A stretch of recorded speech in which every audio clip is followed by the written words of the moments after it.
شروع اللہ کا نام لے کر جو بڑا مہربان نہایت رحم والا ہے۔ کاف ہا یا عین صاد، یہ تمہارے پروردگار کی مہربانی کا بیان ہے جو اس نے اپنے بندے زکریا پر کی تھی جب انہوں نے اپنے پروردگار کو دبی آواز سے پکارا اور کہا کہ اے میرے پروردگار، میری ہڈیاں بڑھاپے کے سبب کمزور ہو گئی ہیں اور سر سفید بالوں کی وجہ سے چمکنے لگا ہے، اور اے میرے پروردگار، میں تجھ سے مانگ کر کبھی محروم نہیں رہا، اور میں اپنے بعد اپنے بھائی بندوں سے ڈرتا ہوں، اور میری بیوی بانجھ ہے، پھر بھی مجھے اپنے پاس سے ایک وارث عطا فرما جو میری اور اولاد یعقوب کی میراث کا مالک ہو، اور اے میرے پروردگار، اس کو خوش اخلاق بنائیو۔ فرمایا اے زکریا، ہم تم کو ایک لڑکے کی بشارت دیتے ہیں جس کا نام یحییٰ ہوگا، اس سے پہلے ہم نے اس نام کا کوئی شخص پیدا نہیں کیا۔ انہوں نے کہا کہ پروردگار، میرے ہاں کس طرح لڑکا ہوگا جبکہ میری بیوی بانجھ ہے اور میں بڑھاپے کی اس حالت کو پہنچ گیا کہ سوکھ گیا ہوں۔ حکم ہوا کہ اسی طرح ہوگا۔ تمہارے پروردگار نے فرمایا ہے کہ مجھے یہ آسان ہے، اور میں پہلے تم کو بھی تو پیدا کر چکا ہوں اور تم کچھ چیز نہ تھے۔ کہا کہ پروردگار، میرے لیے کوئی نشانی مقرر فرما۔ فرمایا نشانی یہ ہے کہ تم صحیح و سالم ہوتے ہوئے 3 رات دن لوگوں سے بات نہ کر سکو گے۔ پھر وہ عبادت کے حجرے سے نکل کر اپنی قوم کے پاس آئے تو ان سے اشارے سے کہا کہ صبح و شام تسبیح کرتے رہو۔ فرمایا اے یحییٰ، ہماری کتاب کو مضبوطی سے تھامے رہو، اور ہم نے ان کو لڑکپن ہی میں دانائی عطا فرمائی تھی اور اپنے پاس سے شفقت اور پاکیزگی دی تھی، اور وہ پرہیزگار تھے اور وہ اپنے ماں باپ کے ساتھ نیکی کرنے والے تھے اور سرکش اور نافرمان نہیں تھے۔ اور جس دن وہ پیدا ہوئے اور جس دن وفات پائیں گے اور جس دن زندہ کر کے اٹھائے جائیں گے ان پر سلام ہے۔ اور کتاب یعنی قرآن میں مریم کا بھی تذکرہ کرو۔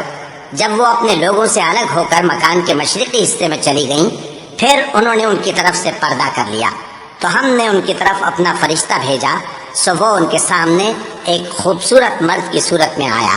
مریم بولی کہ اگر تم پرہیزگار ہو تو میں تم سے بچنے کے لیے رحمان کی پناہ لیتی ہوں۔ فرشتے نے کہا کہ میں تو تمہارے پروردگار کا بھیجا ہوا یعنی فرشتہ ہوں، اور اس لیے آیا ہوں کہ تمہیں پاکیزہ لڑکا بخشوں۔ مریم نے کہا کہ میرے ہاں لڑکا کیوں کر ہوگا جبکہ مجھے کسی مرد نے بطور شوہر چھوا تک نہیں اور میں بدکار بھی نہیں ہوں۔ فرشتے نے کہا کہ یوں ہی ہوگا۔ تمہارے پروردگار نے فرمایا کہ یہ مجھے آسان ہے اور میں اسے اسی طریق پر پیدا کروں گا تاکہ اس کو ہم لوگوں کے لیے اپنی طرف سے نشانی اور ذریعہ رحمت بنائیں، اور یہ کام مقرر ہو چکا ہے۔ چنانچہ وہ اس بچے کے ساتھ حاملہ ہو گئیں اور اسے لے کر ایک دور جگہ چلی گئیں۔ پھر درد ذہ ان کو کھجور کے تنے کی طرف لے آیا، کہنے لگی کہ کاش میں اس سے پہلے مر چکتی اور بھولی بسری ہو گئی ہوتی۔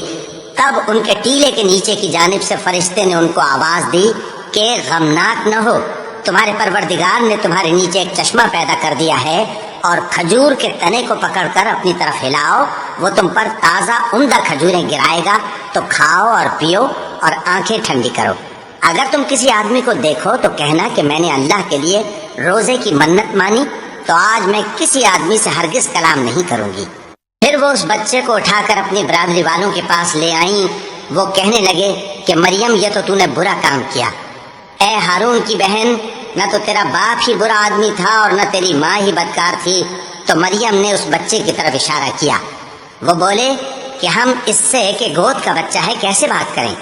بچے نے کہا کہ میں اللہ کا بندہ ہوں، اس نے مجھے کتاب دی ہے اور نبی بنایا ہے، اور میں جہاں ہوں اور جس حال میں ہوں اس نے مجھے صاحب برکت بنایا ہے، اور جب تک زندہ ہوں مجھ کو نماز اور زکوٰۃ کا ارشاد فرمایا ہے، اور مجھے اپنی ماں کے ساتھ نیک سلوک کرنے والا بنایا ہے اور سرکش و بدبخت نہیں بنایا، اور جس دن میں پیدا ہوا اور جس دن مروں گا اور جس دن زندہ کر کے اٹھایا جاؤں گا مجھ پر سلام ہے۔ یہ مریم کے بیٹے عیسیٰ ہیں، اور یہ سچی بات ہے جس میں لوگ شک کرتے ہیں۔ اللہ کو شایع نہیں کہ کسی کو بیٹا بنائے، وہ پاک ہے۔ جب کسی چیز کا ارادہ کرتا ہے تو اس کو یہی کہتا ہے کہ ہو جا، تو وہ ہو جاتی ہے۔ اور بے شک اللہ ہی میرا اور تمہارا پروردگار ہے، تو اسی کی عبادت کرو، یہی سیدھا رستہ ہے۔ پھر اہل کتاب کے فرقوں نے باہم اختلاف کیا، سو جو لوگ کافر ہوئے ہیں ان کو بڑے دن یعنی قیامت کے روز حاضر ہونے سے خرابی ہے۔ وہ جس دن ہمارے سامنے آئیں گے کیسے سننے والے اور کیسے دیکھنے والے ہوں گے، مگر ظالم آج کھلی گمراہی میں ہیں۔ اور ان کو حسرت و افسوس کے دن سے ڈرا دو جب بات فیصل کر دی جائے گی اور وہ غفلت میں پڑے ہوئے ہیں اور ایمان نہیں لاتے۔ ہم ہی زمین کے اور جو لوگ اس پر بستے ہیں ان کے وارث ہوں گے، اور ہماری ہی طرف ان کو لوٹنا ہوگا۔ اور کتاب میں ابراہیم کا ذکر کرو، بے شک وہ نہایت سچے تھے، پیغمبر تھے۔ جب انہوں نے اپنے باپ سے کہا کہ ابا، آپ ایسی چیزوں کو کیوں پوجتے ہیں جو نہ سنیں اور نہ دیکھیں اور نہ آپ کے کچھ کام آ سکیں؟ ابا، مجھے ایسا علم ملا ہے جو آپ کو نہیں ملا، تو میرے ساتھ ہو جائیے، میں آپ کو سیدھی راہ پر لے چلوں گا۔ ابا، شیطان کی پوجا نہ کیجیے، بے شک شیطان اللہ کا نافرمان ہے۔ ابا، مجھے ڈر لگتا ہے کہ آپ کو اللہ کا عذاب آ پکڑے تو آپ شیطان کے ساتھی ہو جائیں۔ اس نے کہا کہ ابراہیم، کیا تو میرے معبودوں کے خلاف ہے؟ اگر تو باز نہ آئے گا تو میں تجھے سنسار کر دوں گا اور تو ہمیشہ کے لیے مجھ سے دور ہو جا۔ ابراہیم نے سلام علیکم کہا اور کہا کہ میں آپ کے لیے اپنے پروردگار سے بخشش مانگوں گا، بے شک وہ مجھ پر نہایت مہربان ہے، اور میں آپ لوگوں سے اور جن کو آپ اللہ کے سوا پکارا کرتے ہیں ان سے کنارہ کرتا ہوں اور اپنے پروردگار ہی کو پکاروں گا۔ امید ہے کہ میں اپنے پروردگار کو پکار کر محروم نہیں رہوں گا۔ اور جب ابراہیم ان لوگوں سے اور جن کی وہ اللہ کے سوا پرستش کرتے تھے الگ ہو گئے تو ہم نے ان کو اسحاق اور اسحاق کو یعقوب بخشے اور ہر ایک کو پیغمبر بنایا، اور ہم نے ان کو اپنی رحمت سے بہت سی چیزیں عنایت کی اور ان کا ذکر جمیل بلند کیا۔ اور کتاب میں موسیٰ کا بھی ذکر کرو، بے شک وہ ہمارے برگزیدہ تھے اور رسول تھے، نبی تھے، اور ہم نے ان کو طور کی داہنی طرف سے پکارا اور باتیں کرنے کے لیے نزدیک بلایا، اور اپنی مہربانی سے ان کو ان کا بھائی ہارون پیغمبر بنا کر عطا کیا۔ اور کتاب میں اسماعیل کا بھی ذکر کرو، وہ وعدے کے سچے اور رسول تھے، نبی تھے، اور وہ اپنے گھر والوں کو نماز اور زکوٰۃ کا حکم کرتے تھے اور اپنے پروردگار کے ہاں پسندیدہ تھے۔ اور کتاب میں ادریس کا بھی ذکر کرو، وہ بھی نہایت سچے تھے، نبی تھے، اور ہم نے ان کو اونچی جگہ اٹھا لیا تھا۔ یہ وہ لوگ ہیں جن پر اللہ نے اپنے پیغمبروں میں سے فضل کیا، یعنی اولاد آدم میں سے، اور ان لوگوں میں سے جن کو ہم نے نوح کے ساتھ کشتی میں سوار کیا، اور ابراہیم اور یعقوب کی اولاد میں سے، اور ان لوگوں میں سے جن کو ہم نے ہدایت دی اور جنہیں برگزیدہ کیا۔ جب ان کے سامنے ہماری آیتیں پڑھی جاتی تھیں تو سجدے میں گر پڑتے اور روتے رہتے تھے۔ پھر ان کے بعد چند ناخلف ان کے جانشین ہوئے جنہوں نے نماز کو ضائع کر دیا اور خواہشات نفسانی کے پیچھے لگ گئے، سو ان قریب ان کو گمراہی کی سزا ملے گی۔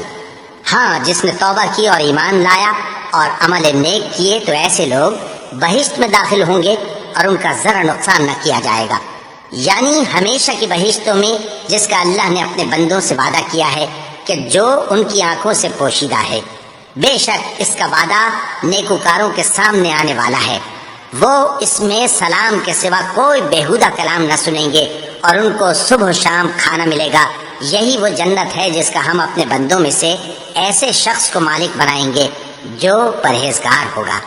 اور فرشتوں نے پیغمبر کو جواب دیا کہ ہم تمہارے پروردگار کے حکم کے سوا اتر نہیں سکتے، جو کچھ ہمارے آگے ہے اور جو پیچھے ہے اور جو اس کے درمیان ہے سب اسی کا ہے، اور تمہارا پروردگار بھولنے والا نہیں، یعنی آسمان اور زمین کا اور جو ان دونوں کے درمیان ہے سب کا پروردگار، تو اسی کی عبادت کرو اور اس کی عبادت پر ثابت قدم رہو۔ بھلا تم کوئی اس کا ہم نام جانتے ہو؟ اور کافر انسان کہتا ہے کہ جب میں مر جاؤں گا تو کیا زندہ کر کے نکالا جاؤں گا؟ کیا ایسا انسان یاد نہیں کرتا کہ ہم نے اس کو پہلے بھی تو پیدا کیا تھا جبکہ وہ کچھ بھی چیز نہ تھا؟ سو تمہارے پروردگار کی قسم، ہم ان کو جمع کریں گے اور شیطانوں کو بھی، پھر ان سب کو جہنم کے گرد حاضر کریں گے اور وہ گھٹنوں پر گرے ہوئے ہوں گے۔ پھر ہر گروہ میں سے ہم ایسے لوگوں کو کھینچ نکالیں گے جو رحمان کے مقابلے میں سخت سرکشی کرتے تھے۔ پھر ہم ان لوگوں سے خوب واقف ہیں جو اس میں داخل ہونے کے زیادہ لائق ہیں، اور تم میں سے کوئی شخص نہیں مگر اسے اس پر گزرنا ہوگا، یہ تمہارے پروردگار پر لازم ہے، مقرر ہے۔ پھر ہم پرہیزگاروں کو نجات دیں گے اور ظالموں کو اس میں گھٹنوں کے بل پڑا ہوا چھوڑ دیں گے۔ اور جب ان لوگوں کے سامنے ہماری آیتیں پڑھی جاتی ہیں تو جو کافر ہیں وہ مومنوں سے کہتے ہیں کہ دونوں فریق میں سے مکان کس کے اچھے، اور مجلسیں کس کی بہتر ہیں؟ اور ہم نے ان سے پہلے بہت سی امتیں ہلاک کر دیں، وہ لوگ ان سے ٹھاٹ باٹ اور نمود و نمائش میں کہیں اچھے تھے۔ کہہ دو کہ جو شخص گمراہی میں پڑا ہوا ہے، رحمان اس کو آہستہ آہستہ مہلت دیا جاتا ہے، یہاں تک کہ جب اس چیز کو دیکھ لیں گے جس کا ان سے وعدہ کیا جاتا ہے، خواہ عذاب اور خواہ قیامت، تو اس وقت جان لیں گے کہ مکان کس کا برا ہے اور لشکر کس کا کمزور ہے۔ اور جو لوگ ہدایت یاب ہیں، اللہ ان کو زیادہ ہدایت دیتا ہے، اور نیکیاں جو باقی رہنے والی ہیں وہ تمہارے پروردگار کے ہاں صلے کے لحاظ سے خوب اور انجام کے اعتبار سے بہتر ہیں۔ بھلا تم نے اس شخص کو دیکھا جس نے ہماری آیتوں سے کفر کیا اور کہنے لگا کہ اگر میں اثر نو زندہ ہوا بھی تو یہی مال اور اولاد مجھے وہاں ملے گا؟ کیا اس نے غیب کی خبر پالی ہے یا اللہ کے یہاں سے عہد لے لیا ہے؟ ہرگز نہیں، یہ جو کچھ کہتا ہے ہم اس کو لکھتے جاتے اور اس کے لیے آہستہ آہستہ عذاب بڑھاتے جاتے ہیں، اور جو چیزیں یہ بتاتا ہے ان کے ہم وارث ہوں گے، اور یہ اکیلا ہمارے سامنے آئے گا، اور ان لوگوں نے اللہ کے سوا اور معبود بنا لیے ہیں تاکہ وہ ان کے لیے موجب عزت ہوں۔ ہرگز نہیں، وہ معبود ان کی پرستش سے انکار کریں گے اور ان کے دشمن و مخالف ہوں گے۔ کیا تم نے نہیں دیکھا کہ ہم نے شیطانوں کو کافروں پر چھوڑ رکھا ہے کہ وہ ان کو خوب اکساتے رہتے ہیں؟ تو تم ان پر عذاب کے لیے جلدی نہ کرو کہ ہم تو ان کے لیے دن شمار کر رہے ہیں، جس روز ہم پرہیزگاروں کو رحمان کے سامنے بطور مہمان جمع کریں گے اور گناہگاروں کو دوزخ کی طرف پیاسے ہانک لے جائیں گے، تو لوگ کسی کی سفارش کا اختیار نہ رکھیں گے مگر جس نے رحمان سے اقرار لے لیا ہو، اور کہتے ہیں کہ رحمان بیٹا رکھتا ہے۔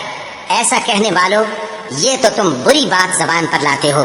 قریب ہے کہ اس جھوٹ سے آسمان پھٹ پڑے اور زمین شق ہو جائے اور پہاڑ پارا پارا ہو کر گر پڑے کہ انہوں نے رحمان کے لیے بیٹا تجویز کیا، اور رحمان کو شایع نہیں کہ کسی کو بیٹا بنائے۔ ہر شخص جو آسمانوں اور زمین میں ہے رحمان کے روبرو بطور بندہ ہی آئے گا۔ اس نے ان سب کو اپنے علم سے گھیر رکھا اور ایک ایک کو شمار کر رکھا ہے، اور یہ سب قیامت کے دن اس کے سامنے اکیلے اکیلے حاضر ہوں گے۔ اور جو لوگ ایمان لائے اور عمل نیک کیے، رحمان ان کی محبت مخلوقات کے دل میں پیدا کر دے گا۔